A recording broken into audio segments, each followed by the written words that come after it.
Don't mess with me, pork chop. What day is this? It's February 2nd. Groundhog Day. You know, I thought it was yesterday. Oh. Welcome back to Thinking Critical. This is Wes, and it's been an interesting week. Essentially, Marvel Comics has gone out of their way to demonstrate all the things that we have kind of criticized the company for outside of having nonstop events with their the recent announcements, obviously, with the Clone Saga rehashing an old story with Miles Morales, with the relaunching of the Mighty Valkyries for Jane Foster. How many times can you relaunch a new character? And now we have a new creative team on Marvel's Champions at issue number 6. And here to talk with me about that is El Percherino himself, the Pooh of Comics. Perch, how you doing? Well, I'm doing great. Thanks for having me on. And I this flood of news is not welcome news for me. It's, I don't know. I'm kind of laughing on the inside. Hey, we've been talking about this for a while. It doesn't feel like Marvel Comics have changed their stripes coming out of the pandemic shutdown. Now, interestingly enough, with a lot of the stunt casting that Marvel tends to do, one of the big successes was Ewing on Ironheart. Now, the sales weren't great, but the quality was actually there, and you could see the makings of a good long-term comic book writer for Marvel Comics. I don't know that moving to Champions was a step up. It felt more like a lateral move, but it felt like she had a real future with the company. Kind of feels odd that she's being moved off the series at issue number 5, obviously with the I'm assuming with the conclusion of Outlaw, Danny Lore is moving in as the writer. Yeah. Outlaw, by the way, is not ending. It's going to continue forever. That is part of the new series. They're just continuing to do more Outlawed. It's this series, this imprint or event or whatever the hell you call Outlawed is going on well through 2021. So, yeah.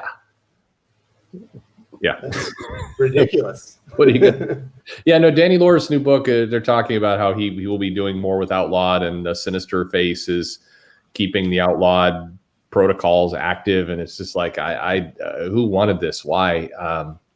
But yeah, Ewing got so much criticism when Marvel announced how they hired her, and part of that was, I think, how they announced it. They're basically like, hey, we asked this woman, like, hey, you have similar hair, I think, to Riri. Why don't you write Riri? And it was.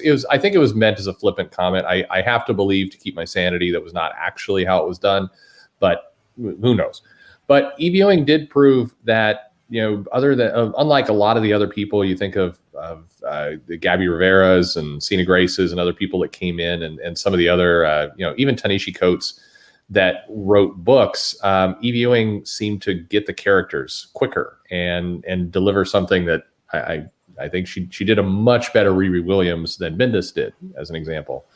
And like you said, it wasn't the highest selling book, but it did feel like here was somebody that actually seemed to have some value and some, in writing this character, and it was not bad.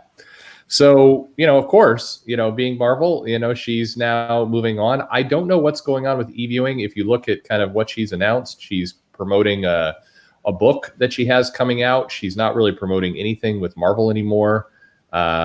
There's much less. The only stuff she has kind of displaying in Marvel on her social media is her original issue of Ironheart, which feels more like kind of a history of what she did and not anything else. So I don't know. Something's happened there. I don't know if it's that there's a falling out with the company, or the company decided they didn't want to pay her whatever she was making. But it is she appears to be moving on. Even if you look at kind of her website and other things, she's promoting other material and seems to be done.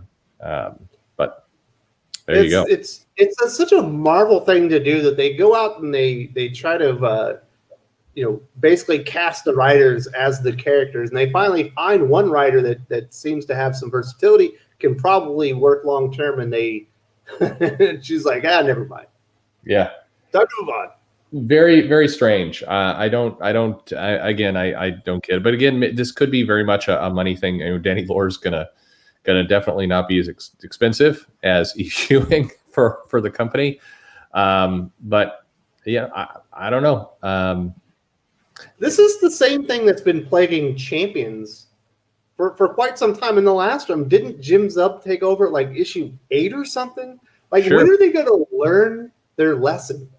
Yeah, we People went aren't going to invest in these series if they don't think that the creative teams are going to be on there long term. Why would I come and read this if you're just going to change everything in 3 months or 4 months? It's absolutely true. I mean, you had, Mark Waid launches a series. It goes to Zub. It then gets relaunched. It then gets relaunched again and goes to Ewing. It definitely, I think that the for whatever reason, Marvel never seems to quite get that the fans take note of this stuff. They definitely feel like, if you're constantly flipping around the creative team, if you're constantly relaunching the book, it feels like you don't care. It feels like you're taking a lot of this stuff for granted, and you're not invested in your comic. And I've heard people from Marvel directly argue, no, that's not the case. Nobody thinks that way. I mean, I'm here to tell you that comic fans absolutely do. This stuff does not look stable, and they won't. If it doesn't look stable, why are they going to spend $3.99, $4.99 on this stuff? They won't do it. And so, who knows? Maybe Danny Lore will have an amazing take on Ironheart, but it's when you have these lower selling books and you're then flipping around the creative teams like this, there's no real hope it gets better. And it seems like a team up superhero book would be important for Marvel Comics. They want them to move outside, periodical comics. Obviously, this team seems like it would transition perfectly over into YA graphic novels. You got characters the right age. You can probably explore things that will appeal to that demographic, but they keep just dropping the ball. Yeah, it very, very frustrating. So what do you think is the future for Champions? This isn't going to get long term. Are we just going to see another reboot in 4 months? Yeah, I mean, the book's going to get canceled and rebooted. I think we have Rebirth coming at some point for Marvel. It's their word, not mine. So, I mean, I think it gets relaunched or canceled, this doesn't end well. I think the best thing you're hoping for is Danny Lore comes in here and does something amazing with it, but unlikely. I don't see that one happen. So, obviously, not a whole lot to talk about, but just another example of Marvel's management with the titles. Like, it's hard to take them seriously a lot of times because that they're just going to reboot you to death. They're just going to change the creative teams willy-nilly. Or I'm surprised they haven't decided to do Marvel Champions Korvac Saga. Yeah. I don't know. I mean, it is I'm surprised we haven't gotten the Riri Williams with the drinking problem storyline, because you have to dip into Demon in a Bottle again. Somebody said it should be Demon in a Latte. There you go. Demon in a Latte.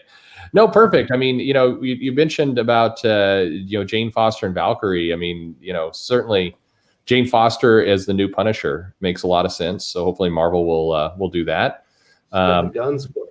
Yeah, I don't know. I don't know why you do this. Like with Valkyrie, you talked about this on your other show. You've got a limited series for King in Black, and then you got another 5-issue limited series for the story. Like, what is your hope there? Is your hope that fans are just going to hop from limited series to limited series for a Jane Foster take on Valkyrie that nobody's really asking for, and your movie is quite a ways away, so you don't even have that tie-in, but you're also trying to tie into the Tessa Thompson style Valkyrie, who's also not in a movie right now. I mean, I don't even know what you're trying to do.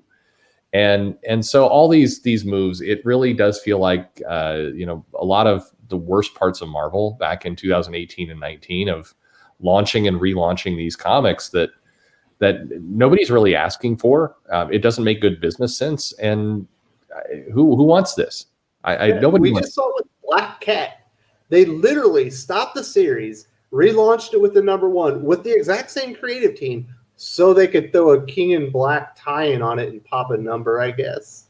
Yeah, where the title didn't need King in Black. It didn't benefit from the #1 relaunch like the first time.